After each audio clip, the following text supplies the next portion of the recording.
How's it going, guys? It's Omnipotent, and we are here with Dagon. Yeah, I think it's Dagon. I think I'm saying that correctly. It's a horror game. I found it on PC. It's free to play, so I thought, why not play it? See if I can get some funny clips out of it. It's in the spirits of the festiveness or whatever. What the fuck is freaking tree sound? That's already scaring me. But yeah, it's just, you know, because it's that festive season, thought why not play a horror game. I just hope you guys enjoy. This is not going to be lots of fun for me. If you guys don't know, I don't like horror games a lot. Well, I do like them, I'm not good with them. I just get scared quite easily in games, at least, not in real life. So yeah, we are here, so let's just jump straight into it, I guess. Dagon is a faithful interaction adaptation of H.P. Lovecraft's work, focused on a story and atmosphere. You will not find difficult choices, actions, sequences, or inventory management here, and movement is limited to progressing throughout locations along with the plot. I am writing this under an appreciable mental strain, since by tonight I shall be no more.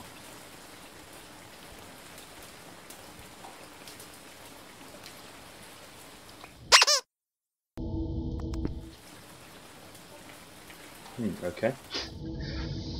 During the game you will encounter interactive elements. Some of them will allow you to continue on your journey, others reveal interesting facts about the origin short story, its historical background and the author. Some of the trivia is hidden. In order to find these secrets, focus your eyes and look for the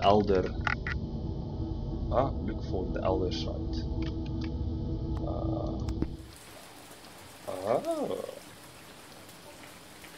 Penniless, and at the end of my supply of the drug which alone makes life endurable, I can bear the torture no longer, and shall cast myself from this garret window into the squalid street below.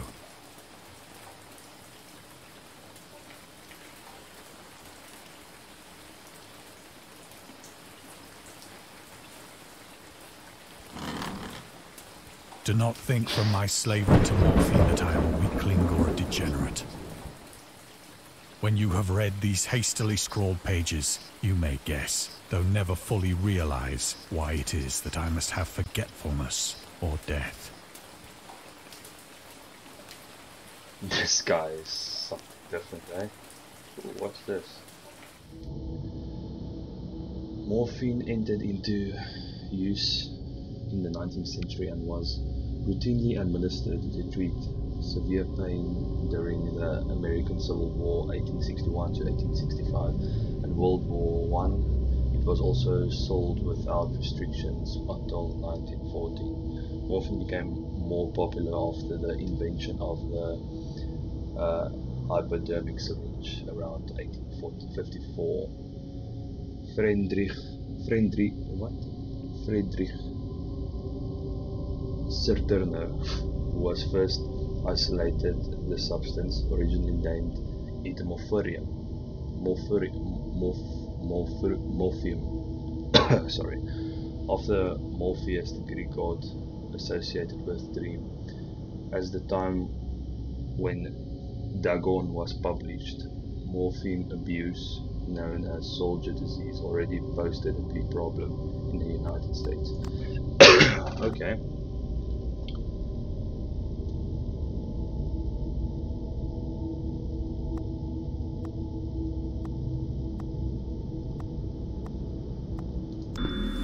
Cool. Let's continue with this journey, I guess. It was in one of the most open and least frequented parts of the broad Pacific that the packet of which I was supercargo fell a victim to the German sea raider. Oh. What's that? Cargo ship.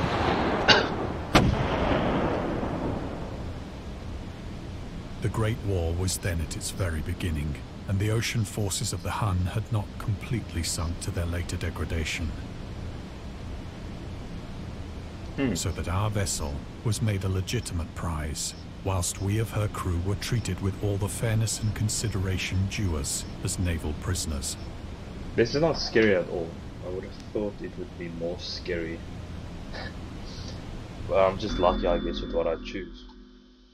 The Huns were Central Asian nomads who established a dominion in Europe and invaded the Roman Empire in the 5th century AD. They were known as brutal, deadly warriors and masters of quick raids, who also developed powerful composite bows, lassos and early siege weapons. During World War I, the British used the word Hun as a synonym for Germans in order to emphasize their brutality. However, the term originated when the German Emperor William II gave the speech to his troops on 27 July 1900 before they embarked to China. Should you encounter the enemy, you will be defeated. No quarter will be given. Prisoners will not be taken. However, whoever falls into your hands is forfeited, just as 1,000 years ago the Huns under their king Attila made a name for themselves, one that even today makes them seem mighty in history and legend. May the name German be affirmed by you in such a way in China that no Chinese will ever again dare to look cross-eyed at German. The refusal to take prisoners was a clear breach of law and custom of war adopted during the first Hague Convention of 1899. Literally a year later. What? Feels like my throat. This game, bro. It's its fault. So liberal, indeed, was the discipline of our captors that 5 days after we were taken, I managed to escape alone in a small boat with water and provisions for a good length of time. Okay, so he was one of the people that could escape. Is there anything else around us, maybe? Doesn't look like it. Sure, let's go. When I finally found myself adrift and free, I had but little idea of my surroundings. Never a competent navigator, I could only guess vaguely by the sun and stars that I was somewhat south of the equator. Of the longitude, I knew nothing, and no island or coastline was in sight. Okay.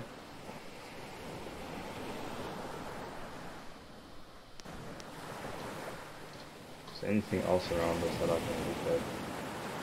No, only the sun or the moon. I don't know which one it is. The weather kept fair, and for uncounted days I drifted aimlessly beneath the scorching sun, waiting either for some passing ship or to be cast on the shores of some habitable land. Oh, that's awesome. It's probably running out of water, right? But neither ship nor land appeared, and I began to despair in my solitude upon the heaving vastness of unbroken blue. It's a very well narrated story. The change happened whilst I slept. Its details I shall never know, for my slumber, though troubled and dream-infested, was continuous.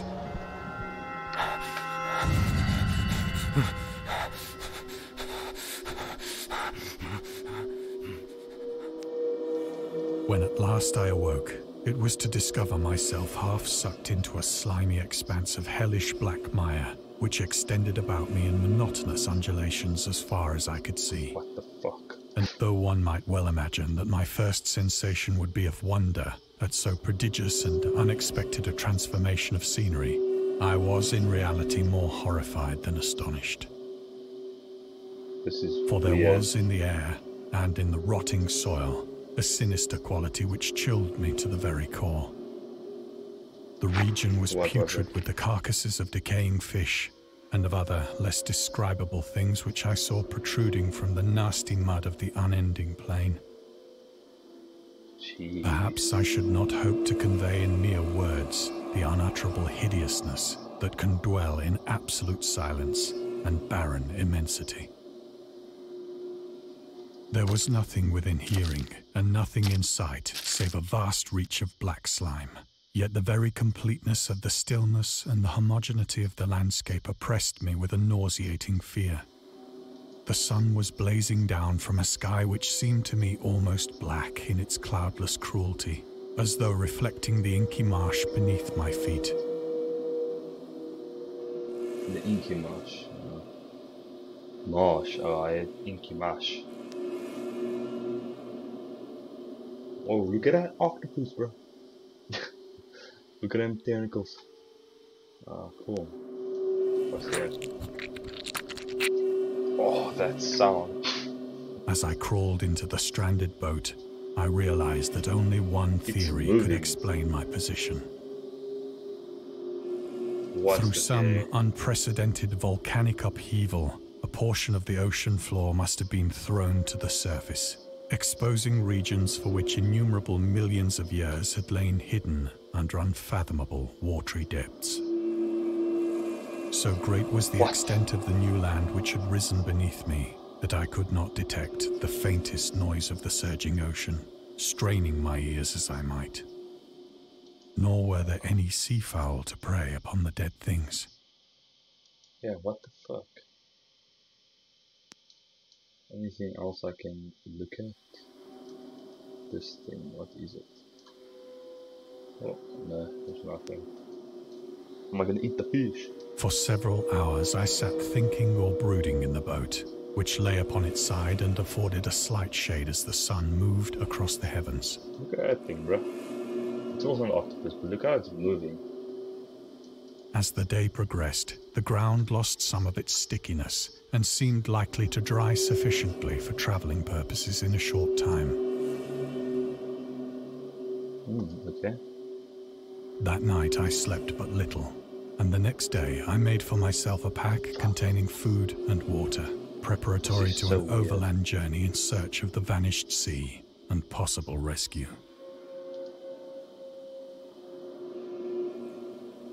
Probably this, right? I'm just looking around, I don't want to miss anything. It's a pretty interesting On the narration third morning, I found the soil dry enough to walk upon with ease. The odor of the fish was maddening, but I was too much concerned with graver things to mind so slight an evil, and set out boldly for an unknown goal. Yeah, that's a good idea for you. I should probably take this octopus with me, right? Or whatever it is. What is that? What the fuck? If that's in the ocean, I think so. I'm glad it dried up.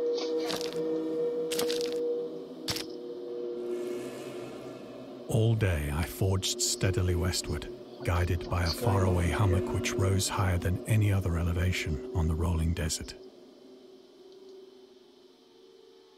Huh. I should be able to interact with these things because they don't look normal. What the fuck?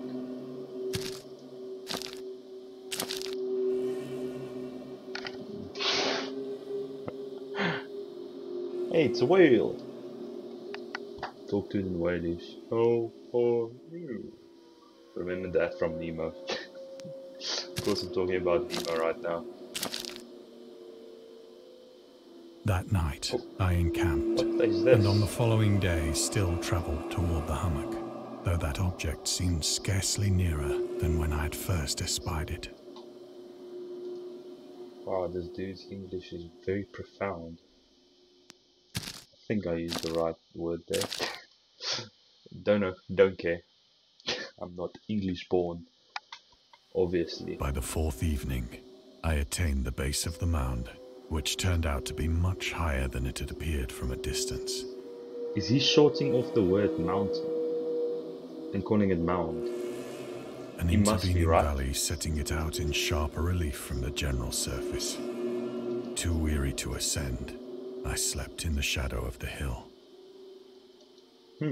That's very small. I know That's not the gallery. why my dreams were so wild that night, but ere the waning and fantastically gibbous moon had risen far above the eastern plain.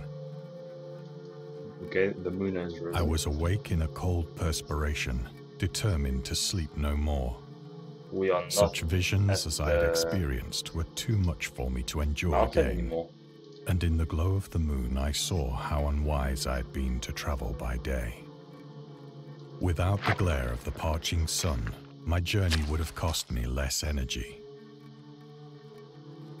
Yeah, Indeed, that's I now obvious, felt quite able to perform the ascent which had deterred me at sunset. Picking up my pack, I started for the crest of the eminence. Some of these words are obviously a bit out of reach for I me. have Not said that actually, the unbroken monotony of the got a rolling feeling plain was a there's gonna source of vague horror to me. it's gonna happen. I just But got I a think feeling. my horror was greater when I gained the summit of the mound and looked down the other side into an immeasurable pit or canyon, What did you see, whose bro? black recesses the moon had not yet soared high enough to illumine. I felt myself on the edge of the world, What is peering going over on? the rim into a fathomless chaos of eternal night. Through my terror ran curious reminiscences of Paradise Lost, and of Satan's hideous climb through the unfashioned realms of darkness. As the moon climbed higher in the sky, I began to see that the slopes of the valley were not quite so perpendicular as I had imagined. Not okay. No perpendicular. Ledges and outcroppings of rock afforded fairly easy footholds for a descent. Yeah, perpendicular is when it's 90 degrees or something. Legends, what? Whilst after a drop of only a few hundred feet, the declivity became very gradual. I'm glad this thing's narrated, because I would not want to do that. Read all of this. You heard me with Doki Doki. No. Urged on by an impulse which I cannot definitely analyze, I scrambled with difficulty down the rocks and stood on the gentler slope beneath, gazing into the Stygian deeps, where no light had yet penetrated. All at once, my attention was captured by a vast and singular object on the opposite slope, which rose steeply about 100 yards ahead of me. It's gold. An object that gleamed whitely in the newly bestowed rays of the ascending moon. Yeah, that looks like... Have you ever played... I think it's Anthem. When you choose your mech material. It looks like that because it's in a bowl form. It literally looks like that to me. Sure, let's walk that way, I guess. I wonder if this game's going That to it become was scary merely a at any point. gigantic piece of stone, I soon assured myself. Yes, But I was sir. conscious of a distinct impression that its contour and position were not altogether the work of nature. Yeah, A closer definitely not. scrutiny Nature filled me with doesn't like sensations I symmetry. cannot express. Oh yeah. For despite its enormous magnitude and its position in an abyss which had yawned at the bottom of the sea since the world was young, We found Atlantis, boys. I perceived beyond a doubt that the strange Definitely object Atlantis. was a well-shaped monolith. Monolith, isn't it like an old place where old civilizations worshipped something? Whose I massive think? bulk had known the workmanship and perhaps the worship of living Yeah. and thinking creatures. I think so. Dazed and frightened, yet not without a certain thrill of the scientist's or archaeologist's delight, I examined my surroundings more closely. Yeah, I think we should do that. Oh, I know this one. Rock. What's that? There's something there. It's probably also rock. Ooh, ooh, ooh, ooh. There's blackness, darkness. Not blackness, I don't know why I said blackness.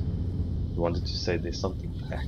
The moon, now near the zenith, shone weirdly and vividly above the towering steeps that hemmed in the chasm, Look at that. and Something revealed the fact drawn that a on it. far-flung body of water flowed at the bottom, winding out of sight in both directions, and almost Mr. lapping Rock. my feet as I stood on the slope. I played Rock Simulator once. I think that's literally me.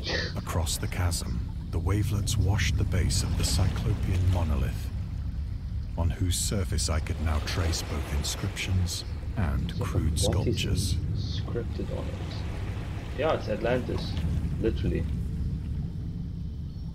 Yeah, let's just go that way, I guess. The writing was in a system of hieroglyphics unknown to me and unlike anything I'd ever seen in books. It's literally Atlantis, I'm telling you. Consisting for the most part of conventionalized aquatic symbols such as fishes, eels, octopi, crustaceans, mollusks, whales, and the like. Since when do crocodiles live at sea? I know you get saltwater crocodiles, I don't think they Several live characters obviously represented marine things which are unknown to the modern world. That's the sea. Oh, it literally states what's happening. It brought all of those things up to the sea, But and whose decomposing forms I had observed on the ocean-risen plain. exactly. It was the pictorial carving, however, that did most to hold me spellbound. Plainly visible across the intervening water, on account of their enormous size, were an array of bas-reliefs whose subjects would have excited the envy of a Doré. Look at that. It's literally the mermaids. They're sending everything up so they can I have the think water that for these themselves. things were supposed to depict men, at least a certain sort of men. Yeah, look, they literally have tails, but what do Though you the mean? creatures were shown disporting like fishes in the waters of some marine grotto, or paying homage at some monolithic shrine which appeared to be under the waves as well. Of their faces and forms I dare not speak in detail, for the mere remembrance makes me grow faint. Grotesque beyond the imagination of a Poe or a Bulwer. Oh, that looks awesome. I would like to have that mask, like the one to the right. They were damnably human in general outline, despite webbed hands and feet, shockingly wide and flabby lips, glassy, bulging eyes, and other features less pleasant to recall. Curiously enough, they seem to have been chiseled badly out of proportion with their scenic background. For one of the creatures was shown in the act of killing a whale, represented as but little larger than himself. I remarked, as I say, their grotesqueness and strange size, but in a moment decided that they were merely the imaginary gods of some primitive fishing or seafaring tribe. Some tribe whose last descendant had perished eras before the first ancestor of the Piltdown or Neanderthal man was born. Definitely. Is there anything else I can check out now? What's on the other side? Awestruck at this unexpected glimpse into a past beyond the conception of the most daring anthropologist, I stood musing whilst the moon cast queer reflections on the silent channel before me. Then, suddenly, I saw it. What do you see? I don't even see it. With only a slight churning to mark its rise to the surface, the thing slid into view above the dark waters. Like and loathsome, it darted like a stupendous monster of nightmares to the monolith, about which it flung its gigantic scaly arms, the while it bowed its hideous head and gave vent to certain measured sounds.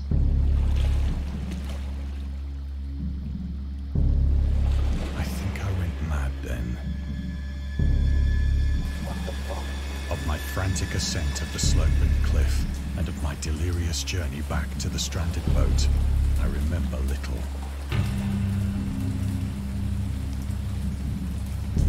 Hey yo, time. Maybe it's a good thing that Atlantis was lost. I believe I sang a great deal, and laughed oddly when I was unable to sing. Good coping mechanism. Good coping mechanism.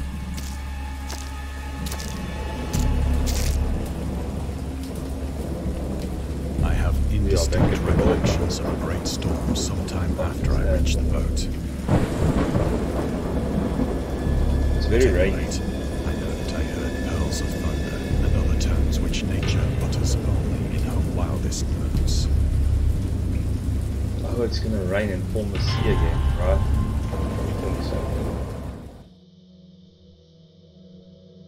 I think so, yeah. When I came out of the shadows, I was in a San Francisco hospital. Broad brought thither by the captain of the American ship which had picked up my boat in mid-ocean. In my delirium, I had said much, but found that my words had been given scant attention. Of any land upheaval in the Pacific, my rescuers knew nothing. Nor did I deem it necessary to insist upon a thing which I knew they could not believe. Yeah, smart lad. What's this? Lovecraft was a prominent figure in the world of amateur journalism. In 1950, he started publishing his own journal called the Conservative, yeah, which included political and social commentary, poetry, short stories, and literary criticism written by him and other authors. Howard was a skilled wordsmith, but he also took criticism to heart, which resulted in his decision to step away from writing poetry and concentrated on weird fiction again. For the first time since his teenage years, Dagon, published in 1919, is one of the short stories written during that period. In this example, experts from the Conservative, the master of honor fiction, explains his attitude towards warfare and the idea of world peace.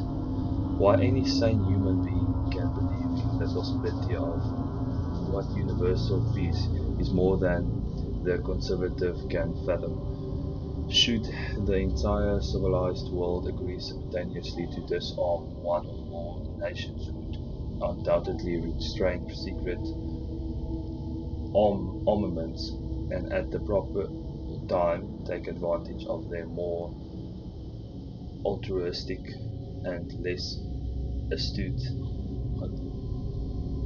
counterparties in a wild career of conquest against unarmed victims. No country is or ever can be above warfare until the basic impulse of the human animal shall have miraculously changed. What the fuck? I'm getting goosebumps from shit like this. Why? Sure, let's try again. Oh. Once I sought out a celebrated ethnologist. Yes. And amused him with peculiar questions regarding the ancient Philistine legend of Dagon, the fish god. Oh, it's Philistani. I think it's called Philistani. Dagon was the main deity of the Philistines, worshipped throughout the Middle East as the ancient god of fertility and crops.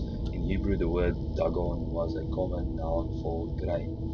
The ruler of Akkad, Mesopotamian island, chose him as the patron saint of their war conquest. He also appeared as the judge of death in an Assyrian poem and an underworld prison warden in one of the Babylonian texts. Holy shit, what's going on?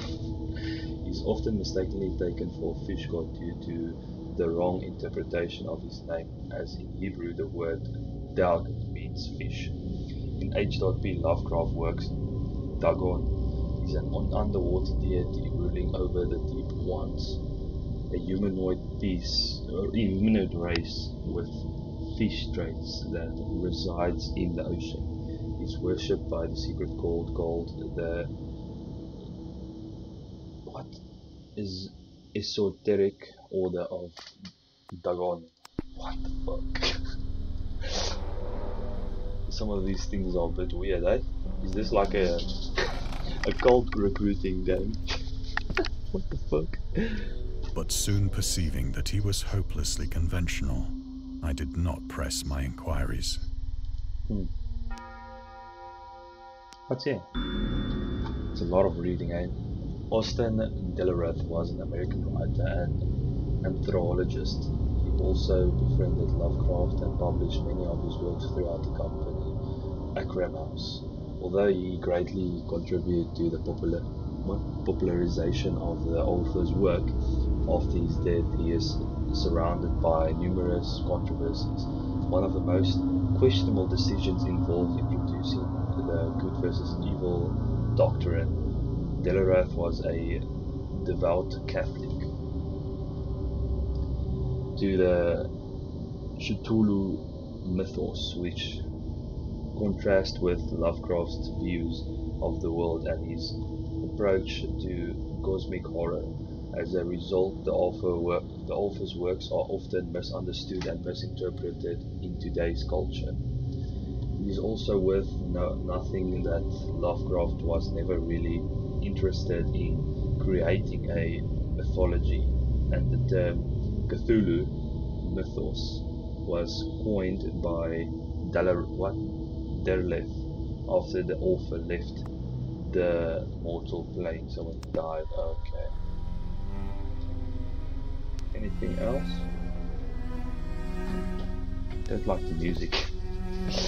The ambience in this game is perfectly. Like I'm getting goosebumps just from nothing happening. Nothing here. What am I looking at?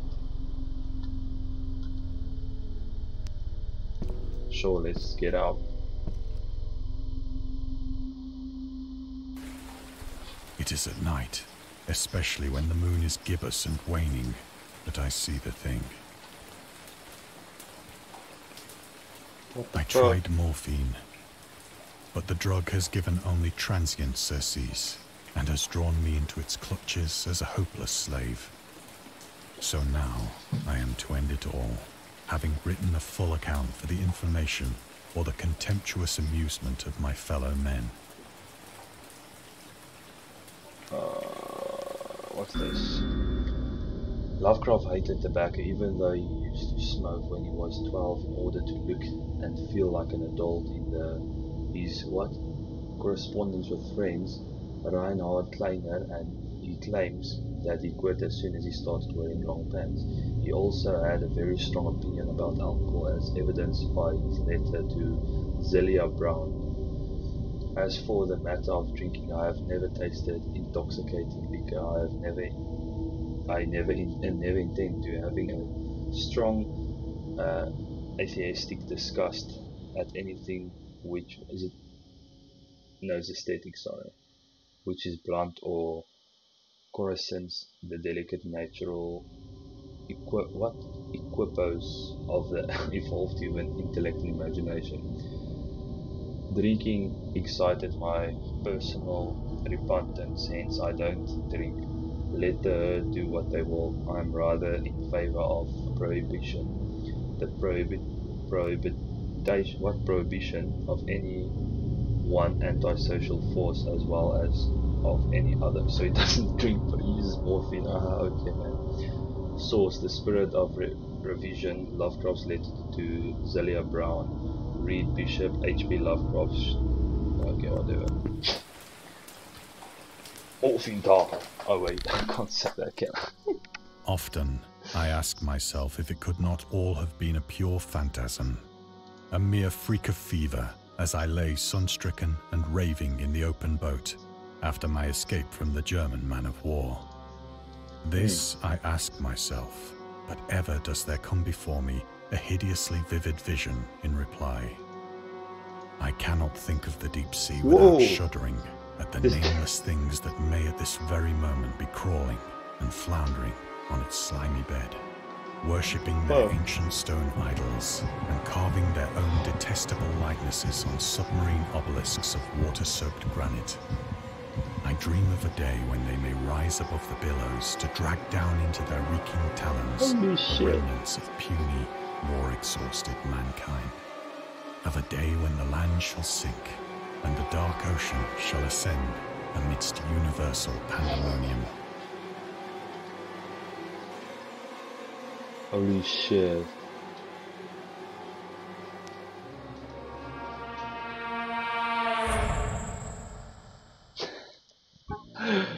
The end is near.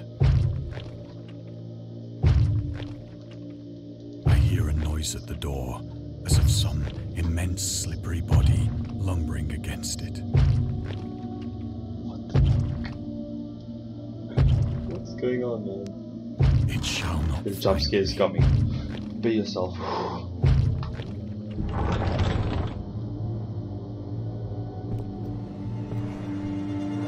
God, that hand. What hand? The window. The window.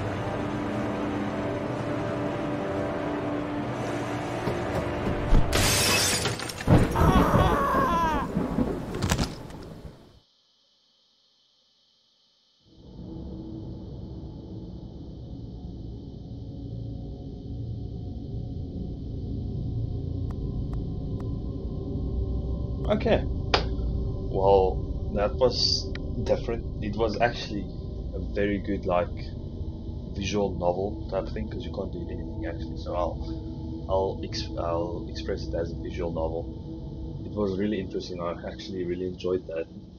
The atmosphere it gave was just fucking awesome. Holy shit, I had goosebumps literally. No, that was good. I recommend playing this game for yourself. Just the immersion.